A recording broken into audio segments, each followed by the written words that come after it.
ডিম পাহাড়ের আজকের পরিবেশটা দেখেন কি চমৎকার।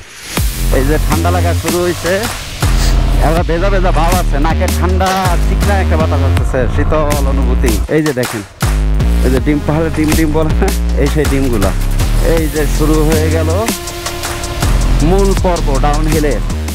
ওই যে হলো সাঙ্গু নদী, থানচি শহর, সেরা একটা রিজ লাইন। এই যে এই পাশটা হলো থানচি, এখান থেকে প্রায় 9-10 কিলো, আর এই পাশটা হলো আলীকদম। বিসমিল্লাহির রহমানির রহিম। This is unorthodox traveller. আমরা এখন ডিম পাহাড়ের পিক পয়েন্ট থেকে নামা শুরু করছি আলীকদমের দিকে। এখান থেকে এখন অলমোস্ট আমরা 2800 থেকে 3000 ফিট উপরে আছি। এখান থেকে আমাদের যাত্রা শুরু হলো। এই পথে মোটামুটি ভালোই চালানো যায়, তবে কিছু ছোটোখাটো গাড়ি আছে, এইগুলা থেকে একটু সাবধান। আবার অনেক সময় বড় গাড়ি আসে, স্পেশালি ট্রাক, আরো খানিকটা উঠতে হবে।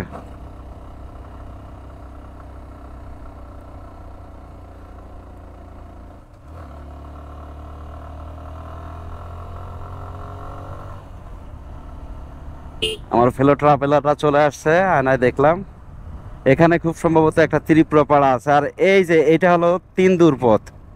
এই পথটা চাইলে যাতায়াত করা যায়, বাট এখন রোডটার কাজ চলতেছে, তো এখন না যাওয়াটাই বেটার। আর এখানে কিছু ত্রিপুরারা থাকে, আমরা মাঝে মাঝে এখানে চা খেয়েছি। এই যে শুরু হয়ে গেল মূল পর্ব ডাউন হিলের। রাস্তায় একটা লেয়ার বালু আছে, হায় হায়, একটু খেয়াল রাখিয়েন। এখানে স্পিড ব্রেকার আছে, সাবধান। একটু আগে রোদটা খুব চমৎকার ছিল, এখন এই সাইডে মেঘটা জমে আকাশটাকে হ্যাজি করে দিয়েছে।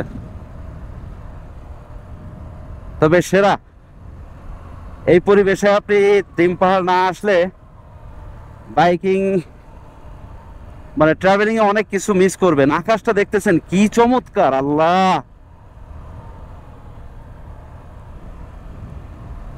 সুবহান আল্লাহ। আর ডিম পাহাড়, সরি, নামার সময় অলওয়েজ ইঞ্জিন ব্রেকে। এখানে একটু ভাঙা আছে, বাম সাইড চেপে আসেন।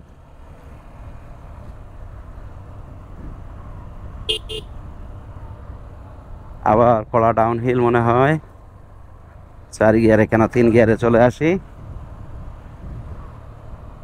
এই যে কিছুক্ষণ যাবেন, একটা করে ব্রেক দিবেন,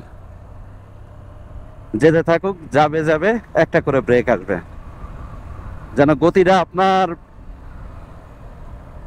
বিয়ন্ড কন্ট্রোলে না চলে যায়। এই যে আবার লাইনে আসবেন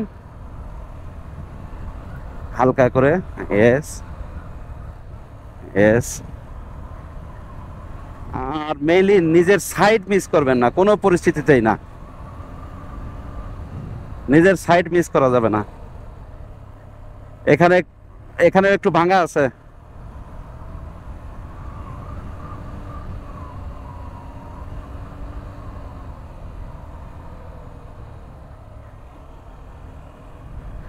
ওই জায়গাতে আমরা নেমে আসছি। চিন্তা করা যায়, ওই জায়গা অলরেডি কতখানি ডাউনে চলে আসছি।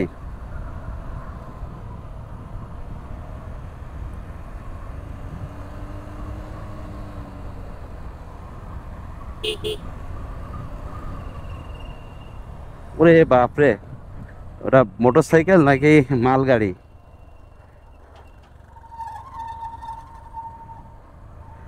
ড্রাম ব্রেকের গাড়িগুলোতে এরকম সাউন্ড করে যদি ময়লা জমে ড্রামে।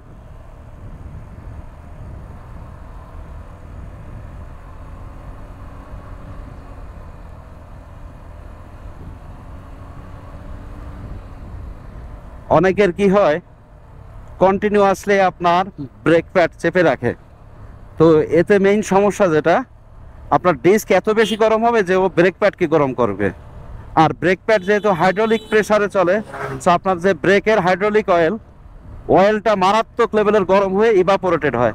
আর ইভাপোরেটেড হইলে বুঝতে পারছেন তো, কোনো প্রেসার কাজ করে না, কারণ ম্যাক্সিমাইজড হয় ভলিউম। আর ভলিউম ম্যাক্সিমাইজড হলে এখানে কি স্পিড ব্রেকার না।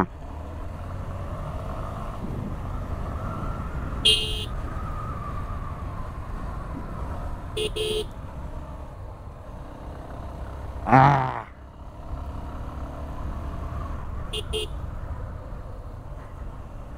একটু যখন মানে ব্লাইন্ড কর্নারিং এ যাবেন, তখন একটু কন্ট্রোলটা হাতের মধ্যে রাখবেন, পাওয়ার একটু হাতে রাখবেন। তাহলে কি হয়, ইমার্জেন্সি হইলেও দেখা যাচ্ছে কোনো বড় গাড়ি চলে আসলো, বা ইমার্জেন্সি ভাঙা বা যে কোনো কিছু, আপনি টাচ করে ব্রেক দিয়ে থামা দিতে ফেলেন, বা ডিরেকশনও চেঞ্জ করে ফেলতে পারেন।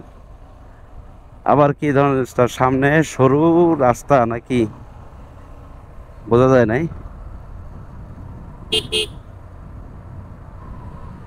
ও, সামনে ট্রাক উঠতেছে, একটা ট্রাক উঠতেছে, একটু বি কেয়ারফুলি সাইডে থেকে নামেন। হরিণ নাকি ছাগল? ছাগল ছানা, এরাও রাস্তা ধরে ধরে উঠে যাচ্ছে।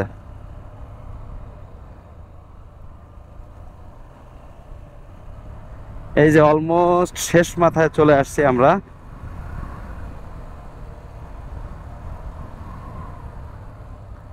আর ব্রেক দেওয়ার সময় অলওয়েজ হ্যান্ডেলটাকে রাস্তার সাথে সমকোণে রাখবেন, মানে যে ডিরেকশনে যাচ্ছেন। তাহলে কি হবে, আপনার ব্রেক দিলে চাকা এদিক ওদিক যাওয়ার সুযোগ পায় না, স্কিড করার সুযোগ পায় না। আরো একটা ট্রাক আছে, মাল নিয়ে উঠতেছে, দেখেন ট্রাকে জাম বেরোয় যাচ্ছে মাল নিয়ে আসার জন্য। সো ডিম পাহাড় ইজ সলিড ডিম পাহাড়, ইটস টু মাচ রিস্কি। যাক, আলহামদুলিল্লাহ পার হয়ে গেলাম ডিম পাহাড়। এখন একটু ওয়েট করি আমার ফেলো রাইডারদের জন্য। আচ্ছা, নিচেই নামি, ওখানে এই গাড়িটা ডাবল স্ট্যান্ড করে দাঁড়ায় যায়।